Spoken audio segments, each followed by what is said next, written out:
The first thing you want to do is kill a buck. The second thing you want to do is cut that buck's head off.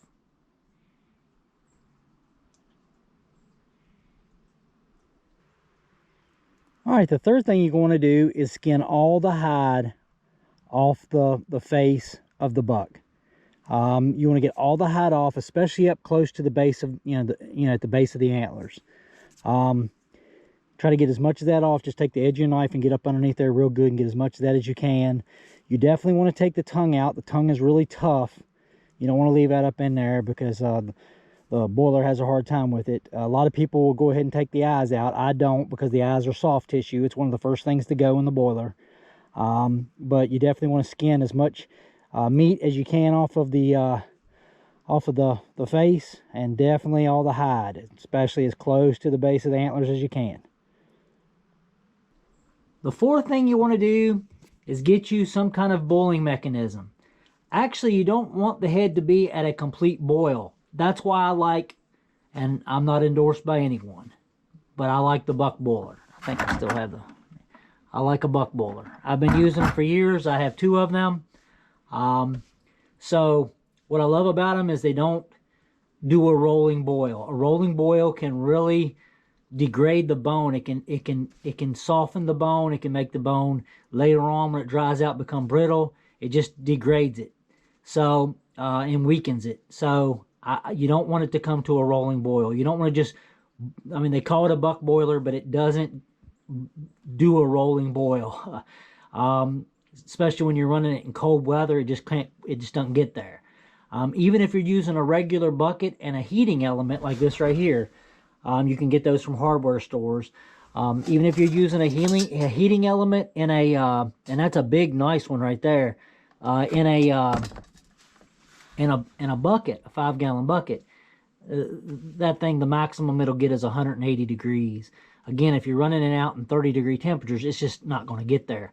But what I like to use is Mule Team Borax. I put Mule Team Borax in the bucket to get it started. And then I just get hot water out of the tap, just as hot as I can get it, so it doesn't take so long to get, to the desired temperature in the buck boiler. And then get that filled up and get all that Mule Team Borax mixed up good, and then I'll plug in the buck boiler.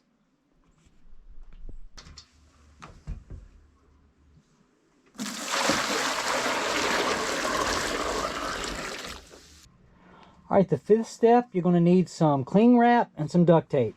And what I do is I just take cling wrap and I just wrap it real tight, making sure I cover the very ends of the base of the antlers. I wrap it real tight, a couple wraps on each side, and then I take duct tape and I hold it on there real good with duct tape. The duct tape is actually the main thing here. The reason why I do this is because later on, after boiling it, you have to pressure wash it in this process. So I go to a stable wash to do that. So in the pressure washing phase, sometimes the pressure washer, while you're getting this, will hit up here and it'll mess up the coloring of the base of your antlers. So I do that just to protect and keep that from happening. It's quick, it's easy, and it just kind of, just helps protect the base of the antlers while you're doing that part of the process. It's not going to adversely affect anything during the boiling part of the process.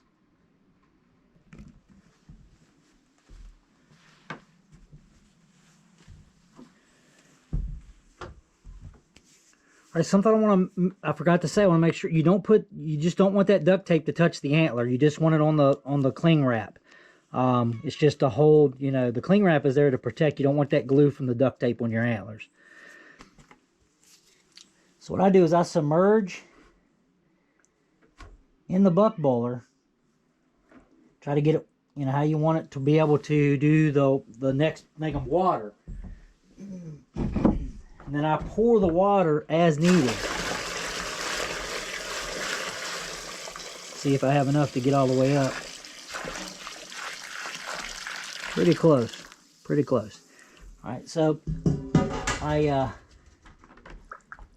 want to adjust that to where the water's just covering the tissue.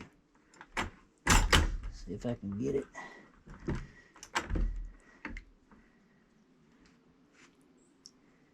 Get there where it's covering the tissue good. There we go. Then I'm going to plug it in. Hit the button and get it going. Alright, so she should take off doing what it does. I want to emphasize that you don't want to let the duct tape touch anything but the cling wrap. You don't want the duct tape against the antlers. And then what I do is I keep the water out here so that I'll dump one thing in it to get it halfway full, get the head in there, and then fill it up till it covers the tissue. And once you get it above all the tissue, that's as high as you need it to go. Plug your boiler in or get your heating element going, and it should start doing its thing. And that's the 6th step of the process. All right, so I just took them out of the buck boiler. Been in there for about 36 hours. And as you can see, there's just not much of anything left. I'm just going to go to the stable wash and just lightly make sure there's nothing down in the grooves or anything like that. Give them a once over. But there's just not hardly anything left of them after 36 hours in that thing. I'll be putting them in one of these containers here. So the next phase is to put your skull in the pot of boiling water that's going to have your stain in it to make your antler or to make your skull look rustic. So what I use is coffee grounds and tea bags. The pros, the people that are doing it now, the taxidermists that are doing it now, pretty much just use tea. But I like to use coffee. So I start off by coating the bottom of the pot with coffee grounds. Then I put the hot water in it, just tap hot water in it.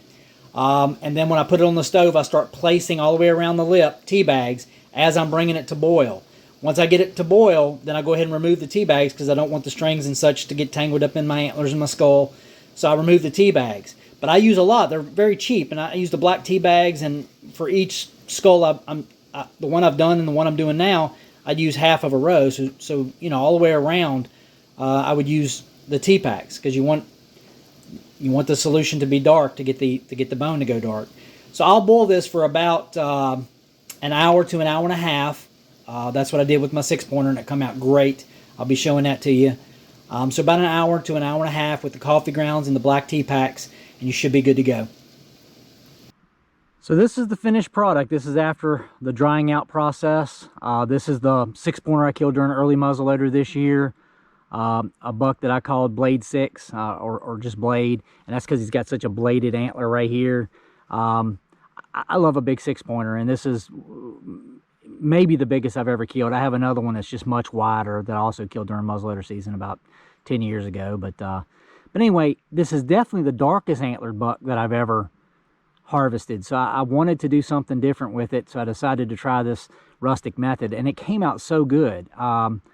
But the way I did it is the way I've showed y'all. You just want to make sure you don't boil your skulls too long. If you're going to bring something to a rolling boil with a bucket heater, don't boil them very long, just long enough to soften up that meat and get it off of it.